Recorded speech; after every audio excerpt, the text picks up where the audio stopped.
শামিয়ানা টানাই, রাস্তাগুলিতে flag লাগাই, আর আলোক সজ্জা করি। মন্ত্রীরা আসেন, নেতারা আসেন, সিরাতুল নবী মাহফিলে দাঁড়ায় বলেন নবীর আদর্শ অনুসরণ করা ছাড়া উপায় নাই।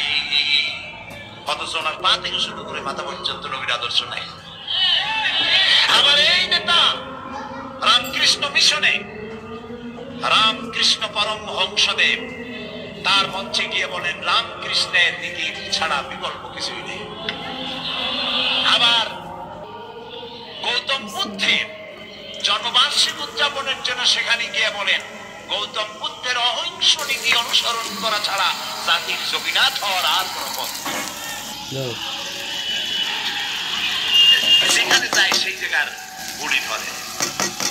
রবিউল আউয়াল মাস আসতে বলেন, আলোকসজ্জা করে ইয়া নবী সালামু আলাইকা, ইয়া রাসূল সালামু আলাইকা।